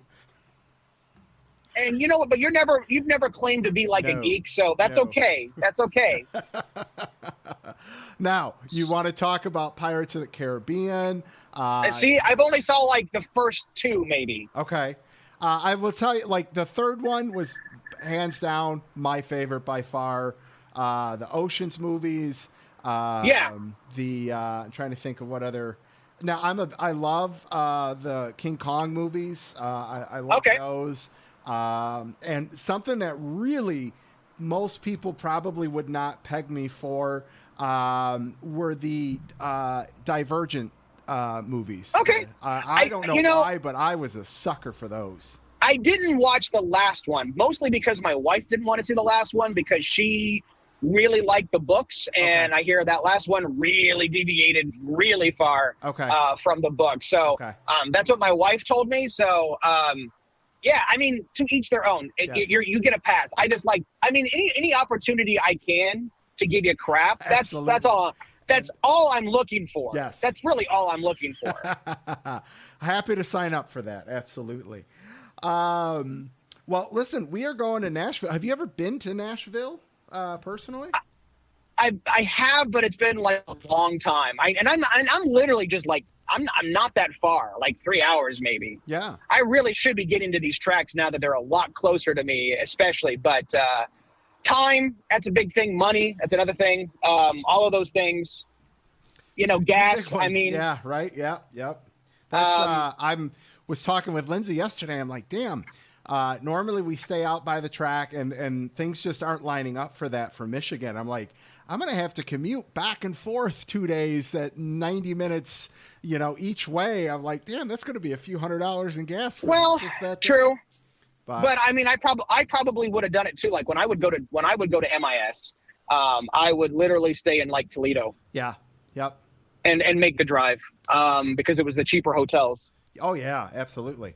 Which speaking of MIS, I need to reach out to my friends at Firekeepers and get them lined up here over the next couple weeks. Get them back on the show. But so how? Did you watch? I'll assume no. No, I didn't. Knoxville? No, I mean part of it. I had to work. Number one, like I said, I had a son in town. I have 2 of the boys are living at home this summer. One is up at Purdue. Okay. And because of that, he came into town Friday, but I also worked early Saturday morning with the weather service. So I had to do what we do. We have shifts that are like overnight, whatever. So I did one of those shifts. Okay. And so I slept in, and then, I hadn't seen him. So I'm like, okay, that's what I wanted to do. And then we did go see the new Top Gun a second time for me, his first time. So that's what we did, and that was fun. Awesome. Cool. How's the weather looking for this weekend? All 3 series, it's going to be busy. They're going to be racing on the surface of the sun. That's funny. So hopefully it's going to be hot. I mean, we're looking at temperatures at least Friday, Saturday, upper 90s. And it's just gonna be freaking hot. Now the question going into the question for Sunday is there's a slight chance right now of precipitation because but the models are not in really good agreement on about when a front may come through and showers. So one's a lot drier than the other. So that will be Sunday will have to be watched. Right now it's not a really high chance, but once we won't know until probably Wednesday. So if you got plans and you're going, keep an eye on that day because that timing is everything, as we say. Absolutely, yes. Well, I mean, it's not like you'll be short of trying to find anything to do in Nashville if anything does happen. I was there. Man, when was that? A couple years ago, maybe 2017, 2018. I've only been there one time, and I was blown away. It is a very, very cool town, very cool city. Oh, it is, yeah. Yeah, it's pretty cool. It seems very appropriate for NASCAR to be. Absolutely. So, well, cool, man. Anything else you want to cover? I think we're good. We're not in, college. Yeah, we're not in college basketball or football. It's coming up though, obviously. Is. Yes. Can you believe that? It feels like it just ended, and No, it doesn't feel like it just ended. No. Basketball feels like it just did. That's true. But no, I think we should be. I mean, it's just going to be going to have to see how everything plays out. I mean, we have a decent. Looks like this is maybe the first time since Brom's been the coach that we actually don't have like a huge quarterback controversy. Like we know who's going to start. And there's some potential Heisman buzz maybe around Aiden O'Connell. I mean, he's the way he ended last year and when he took over being the starter. I mean, the potential is really high. And maybe we'll find a running game. Who knows? And maybe Michigan will not embarrass the Big Ten. Who knows? We'll see. Actually, maybe we just need to say, Ohio State, come on, don't lose to Michigan so you can actually do something good. Right. Yeah. No, I'm just teasing. I'm now. Well, I mean, that's the thing. When you look at the Vegas odds for over-unders, I think Michigan's at 9.5 and OSU's at 10.5. It's really that one game that they're putting it on, So yeah, and the one thing we all know is that really it means absolutely nothing at this point. Yeah, exactly. Yes. No, it's all on how things fall throughout the season, and as we see, anything can happen. #Michigan Big Ten champs. So who would have saw that one coming? So absolutely. Well. Well, you should. Yeah, I mean, you did beat Iowa, which then again Purdue beat Iowa, so that that's. Yeah. Well. Anyway. Listen, right. you take care of yourself. Thank you, sir. Another 3 months from now we'll be back on. Sounds good to me. Sounds good to me. See you at Daytona in February, right? That's, beautiful. Yes. I think that's the earliest I'll get on. No, I'm just teasing. All right, Lab Traffic Nation, make sure you follow Brian on Twitter at NASCAR_WXMAN along with Aaron Studwell. And sir, we'll catch you in a couple weeks. Sounds like a plan. All right, man, we'll see you. All right, Lab Traffic Nation, there you have Mr. Brian Neudorff. All right, well, normally you'd be hearing some barking dogs and we'd be doing some lucky dogs, but with only having the truck race and all that, I didn't do the lucky dogs this week. Instead, we're just going to keep the guests going and the interviews going and all that. We're probably going to hit 2 hours tonight. That's for sure. Haven't done that in a minute. As I mentioned earlier tonight with Cone, I've got a ARCA driver ready for you. So let's get Greg Van Alst on the line.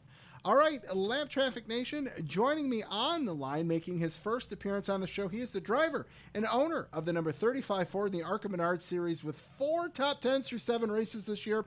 Welcome to the show, Greg Van Alst. Greg, what's going on, man? How are you? Thank you. Thanks for having me. Pretty good. Trying to stay cool in all this heat. Oh, man, it's brutal up here in Metro Detroit. We definitely cracked 100 today, that's for sure. How is it down there in the shop? Not too bad. That's like one air conditioner in, but it's here, so it's fraternal fans also here to do this, but yeah, it stays pretty cool in here. Awesome. Good deal. Listen, Greg, you've got quite the diverse background from construction to racing. You got into racing as a teenager. You've had quite the travels. Racing took you down to Florida. You started some construction companies. Talk us about your story, man, because it's a really cool one from what I've heard. Yeah, man, I don't know if we have enough time for a whole story, but yeah, I mean, you kind of said it. Like I started racing go-karts back when I was 14 or 15. I got a job working for a guy by the name of Terry Riggins, and he's still really into the go-kart scene. So anybody that's really into go-karts knows who he is. Started there at his masonry company. Saved up enough money, bought a go-kart, and that just snowballed into, I think we ran mini stocks, then modifieds and late models. And then that's when my first stint in ARCA happened. It was probably, I think I was 20 or 21. And then I did some Hooters Pro Cup stuff. And then that's when I moved to Florida. I guess that's when life just kind of started happening, started beginning, got married. Started having kids, and then I always get out of racing, but I just couldn't afford it. So we were actually at Gas City running dirt for car one, and just kept watching all these guys that come in, and they'd have toter homes and nice trucks and trailers. And I was like, man, I had to start a construction company of some sort, but I was just working at a factory. I didn't know what to start. I really didn't have any construction experience. And that night was the Kings of Indiana Sprint Series, and I think I was the 15th car to Florida. And wow. I was messed up. Let's just put it and probably shouldn't have been, as far as financially. And that was on a Friday night. I had $1,250 in my checking account, and Saturday morning I went and bought another chassis for $1,200, and I had just gotten paid. So I still had 2 weeks, and I was out in the garage working on the car, and because of the concussion, nothing was going together right. And so I got mad at the situation. Is the best way to put it. Started throwing tools around and everything, and I quit racing. I didn't know what I was going to do, but I told my wife. She came running out because of all the noise that was kind of being going on in the garage, and she's like, "Well, what are you going to do?" I was like, "I don't know. I'll start a fence company or something." And lo and behold, I sold most of my racing stuff. I like to say I sold it to start the fence company, but I'll be honest with you, I sold it to pay bills. Right. And started I started an ad on the old Craigslist, just kind of and what I was trying to do, and one job led to another. I think my daughter's 14, so I'm 14 or 15 summers in. So, and racing at this level now. That's awesome, man. That's incredible. Those are the success stories that I don't think we hear enough about. And those are the type of stories that you'd hear about on a podcast like this, which I absolutely love. That's remarkable. I mean, I do this as a hobby. I work in the mortgage industry during the day, and my wife and I we've got a 4-month-old, and I just hope like hell that he wants to go and drive something. So I might reach out to you about go-karts in a couple of years. There you go. Listen, man, an incredible year so far. Like I said at the start, 4 top 10s through 7 races. Picked up another one this past weekend at Berlin, which is in my home state of Michigan. Talk about what this year has been like for you and the success that you guys have had. It's been up and down. I mean, we started out the year on a really positive note. We were the fastest car in preseason testing at Daytona. Had high hopes going to Daytona. Race was going good. We were just kind of riding around, just, trying to make it to the end, and got hit under yellow. I still don't know how that happens, but got hit under yellow, and it pretty much just ruined our chances. It drove all the rear fender bracing into the left rear tire, and by the time we got it all out and fixed and everything, we ended up losing laps and was able to finish the race, but I think we were like 21st or 22nd with a car that fully capable of winning. Phoenix, long drive out there to go 10 or 11 laps, got turned in the very beginning. So those two races were kind of down races. Talladega was pretty good for us. We were up front all day. And then just we just got shuffled out right there at that point where they said they were just going to call the race on the next flag. So we were better than what we finished there, and had a really good race at Charlotte. That's probably the one that we're really proud of, getting the fifth place at Charlotte. I mean, that's in all the big teams' backyard, and we ran good there last year and had battery issues. And these last few races, Iowa, Berlin, I feel like we should have ran better at both tracks. Iowa, I think we kind of got what we deserved as far as we kind of finished where we were. We learned a few things that we did wrong there. And then Berlin, we're not quite sure what happened. Felt like we should have ran a lot better than what we did. That's why that car's over there on the scales. We're I can see going that through over it, there. trying to find something, and was hoping something would stick out. So we still don't know why. I mean, we ran good, right? Like in the grand scheme of things, we're running good, but we feel like we can run better. And that a lot of times I think comes from the driver's seat. It's like I can feel something in the car that's not quite right. And if it's not quite right, then we can make it better. And, we tried to make it better, and we just didn't. We couldn't. So not sure what happened there, but going to Elko this weekend, we're hoping we're making gains. Absolutely. Hey, it looks like it from the fan perspective for sure. Talk about Berlin for a minute as far as the track itself. Obviously a lot of history behind it. Gets a lot of talk with Jeff Striegel being the promoter. It won the Auto Parts Challenge last year. What's it like going to a track like that in the ARCA series that has pretty substantial history? Yeah, it's definitely a unique racetrack. I'd raced there a couple of times in the super late models and stuff, so I kind of knew what to expect. That experience helped.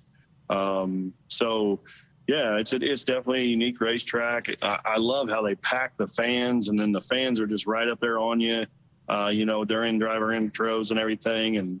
And as much as I love running the big tracks, it was fun to get back to a short track that kind of felt familiar. Sure.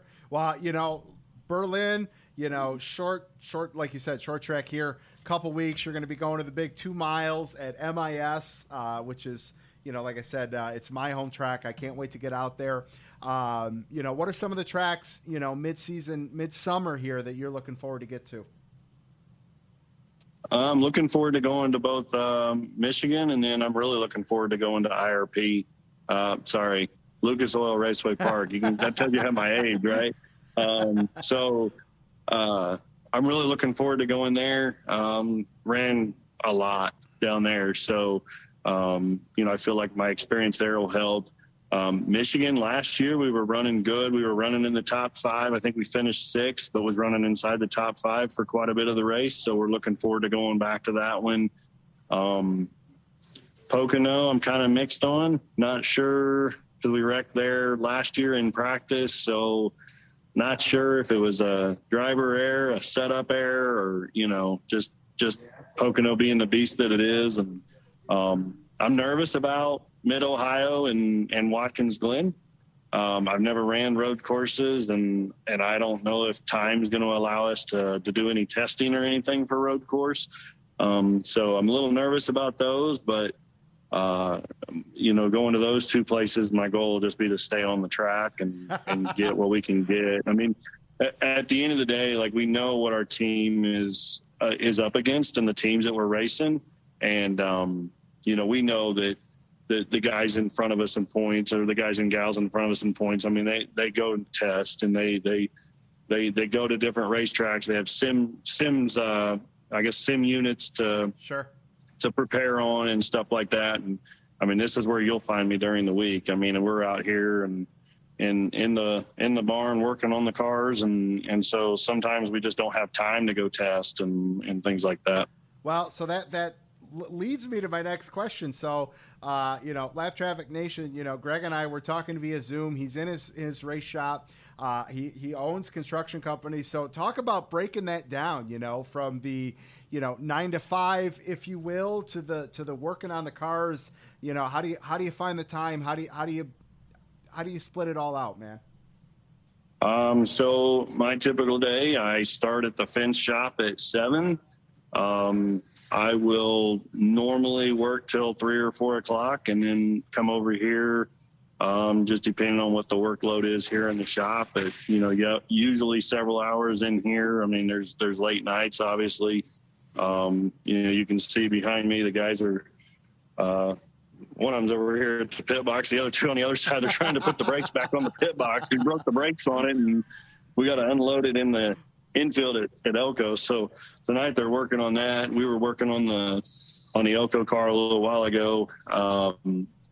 So it's no real set in time. We just kind of go until we feel like we're at a good stopping point. And then of course I got 4 kids and a wife. So, there's always got to be a little bit of time left in the day to go in the house and eat dinner and things like that. But yeah, for the most part, from 7 o'clock in the morning till 10, 11 o'clock at night, we're busy. Absolutely.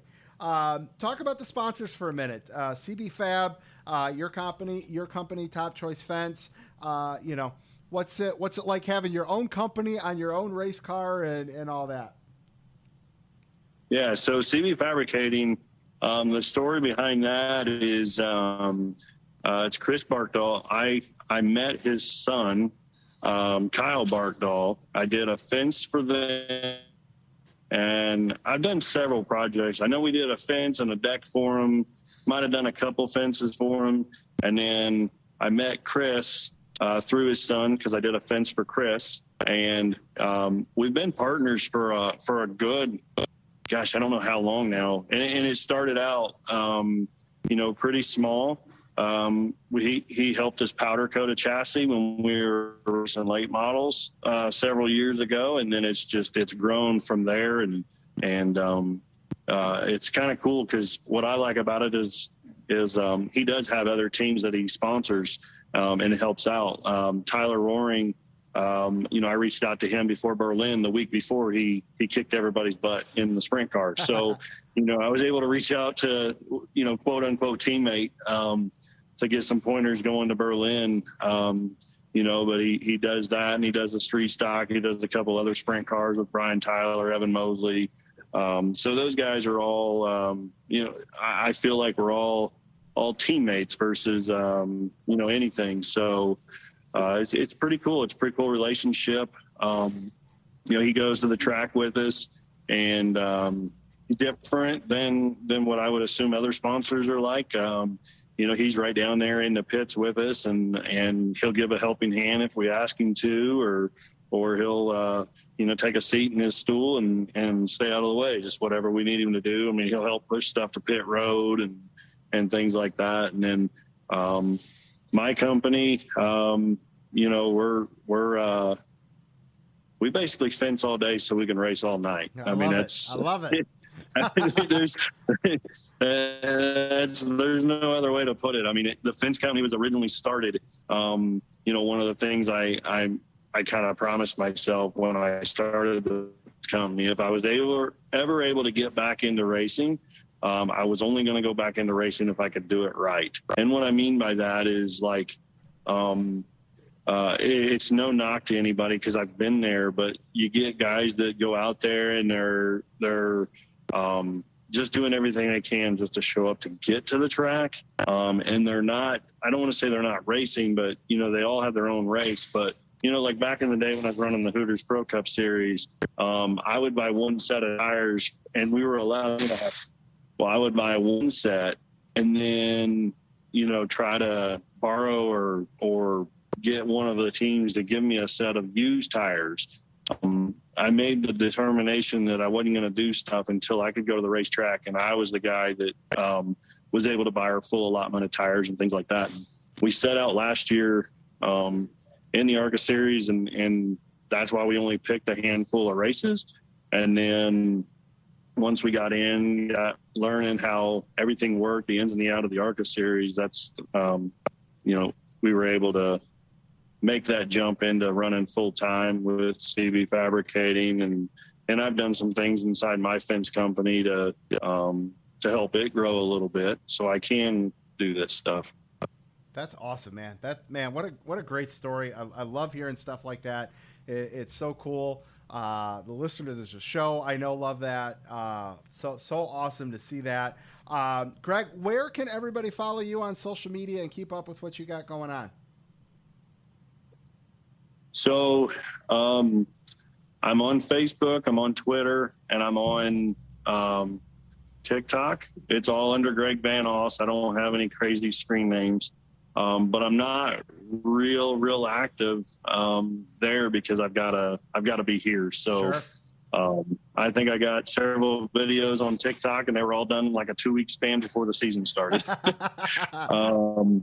But yeah, for the most part, you can find me on platforms. But like I said, I'm usually too busy to really be doing the social media stuff. But I am on there.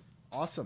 Well, we'll make sure to tag you. And Greg, I'm going to be doing something cool with the orange cone at MIS, and we'll make sure we swing by and say hi to you race weekend for sure, man.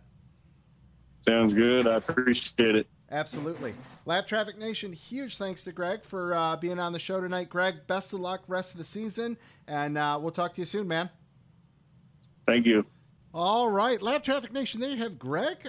Great to have him on. Sorry about some of the audio issues there. I definitely being in the shop, I think there was a couple internet issues there, but no big deal. Point came across very well. Love hearing stories like that for sure. And I love doing shows like this. We're an hour 40 in.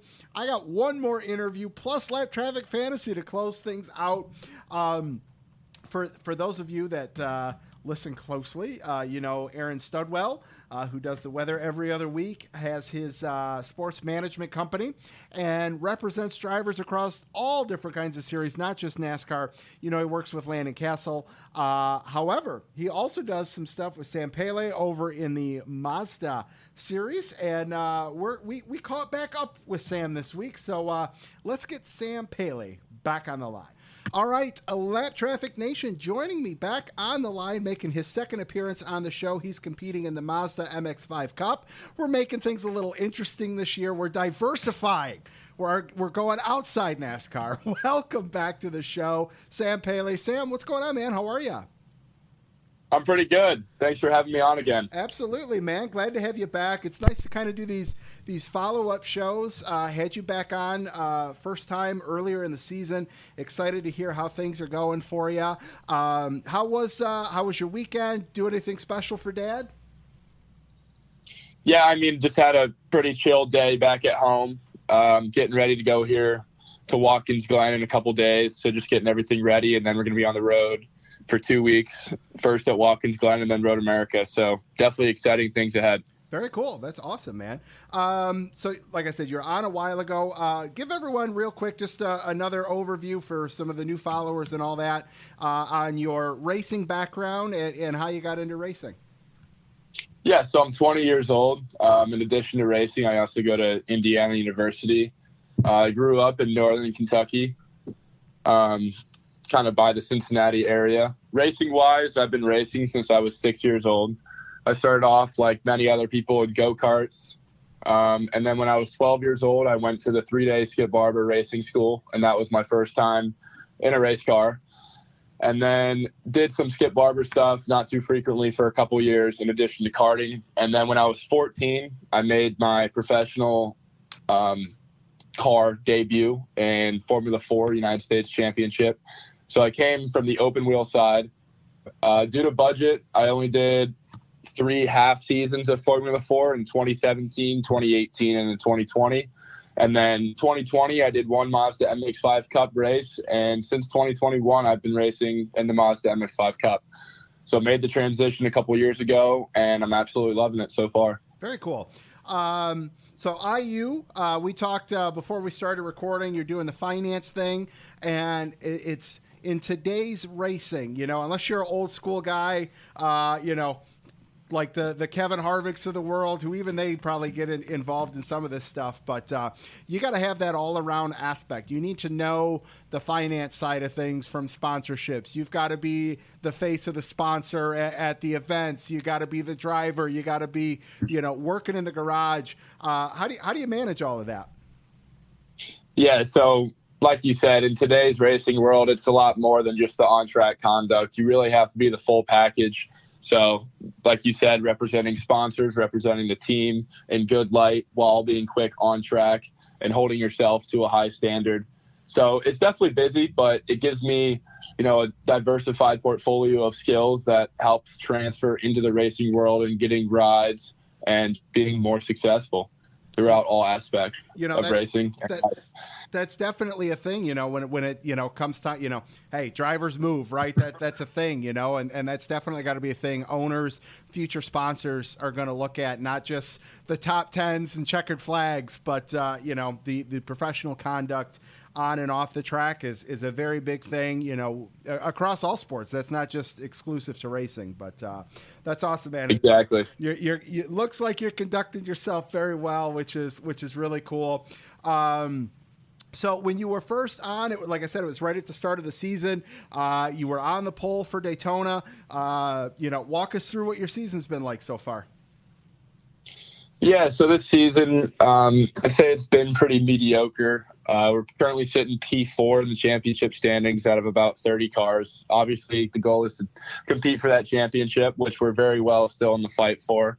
We've definitely had a lot of pace. We've been very quick all year, just haven't really had the luck. St. Pete had some issues at the start of race 1 that cost us a little bit, and then just race 2, we got on the podium. So that was the one and only podium so far this year. And then at Mid-Ohio, unfortunately, we had a technical infraction after qualifying where I was supposed to start P3 for race 1, and then I was on the pole again for race 2. So I had to start last, or P29. Definitely made the most out of it. The first race went from last to 9th in only 15 minutes. We unfortunately had a shortened race due to weather in the area. And then race 2 did basically the same thing, came all the way from the back and charged up to 8th.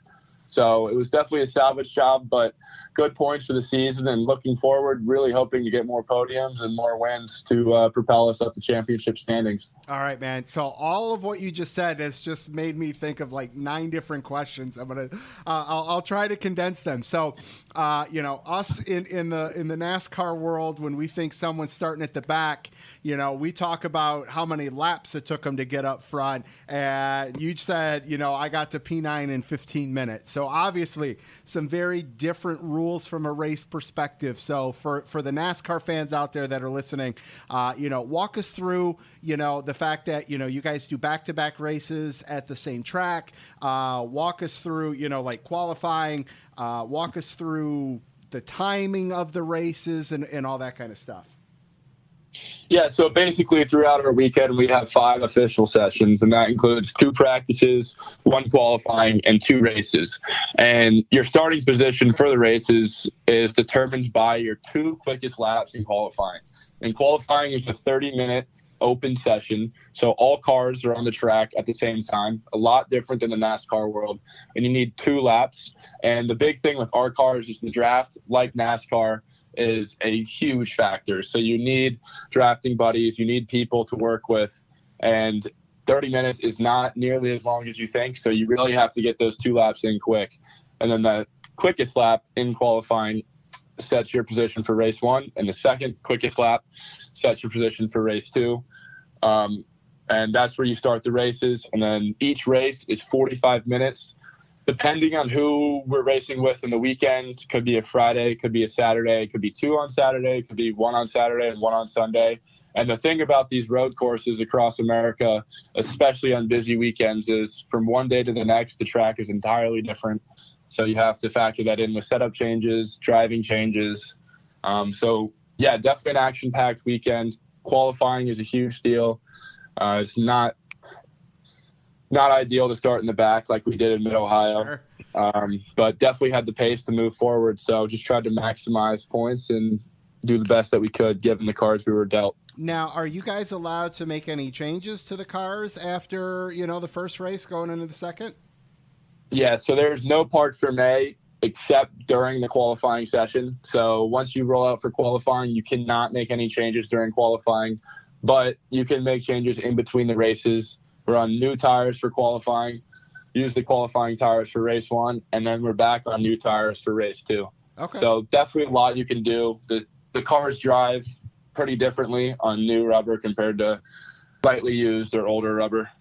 So setup changes are definitely a huge part considering it's a spec series and the cars are super close and everyone's super competitive. Yeah, for sure. What I love is the fact that you guys run a lot of the courses now that we're seeing in NASCAR. I mean, obviously Watkins Glen has been around a minute.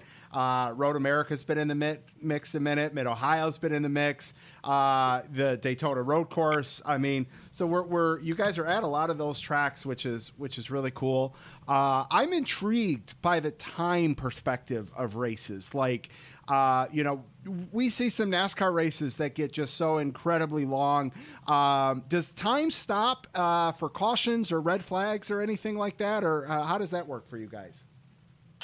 Well, real quick on your point of, sharing the track with NASCAR, we actually are racing during NASCAR's Road America weekend. We'll be there in support of NASCAR, which is a fantastic event, and I'm really excited for that upcoming first weekend of July 4th weekend. So that will be a great one. But yeah, so on the time perspective, I mean, simply put, it's just because there's so many different series under the IMSA umbrella that we race with, and everyone's a support for the WeatherTech series. So you're kind of divvied up time slots throughout the weekend of the time that you get to be on track.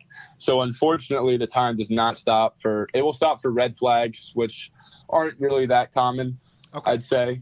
But yeah, it does not stop for yellows. So always hoping for clean races, lots of green flag laps. No one wants to see, a lot of pace laps behind the pace car. Not nearly as entertaining. Absolutely. But yeah, so basically just as many laps in 45 minutes. And then once the clock hits 0, it's white flag, or sometimes a little bit before. So okay. Super quick races, action packed, no pit stops, quick and good, actionful. All right. So now, you mentioned your P4 in the standings. Talk about how the champion is determined. Do you guys have a playoff format? Is it a winner take all, strictly based on points? How's the championships decided? Yeah, so there's no playoff format like there is in NASCAR. It's 7 weekends, 2 races per weekend, so 14 total races. Based on your finishing position in each race, you're allocated points. So, for example, first place gets 350, second place gets 320, third place gets 300, fourth gets 280, and then it's subtracting 10 all the way down from there. So definitely pays off to finish rather than DNF, and then it obviously pays off to finish well.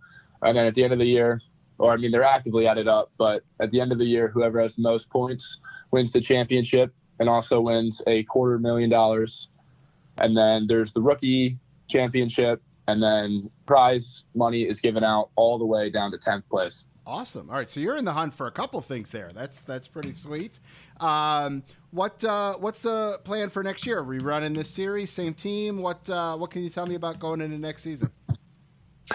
Yeah, honestly, we've been pretty focused on finishing this season on a high note, and next year hasn't really been the topic of the conversation, but it definitely will be soon.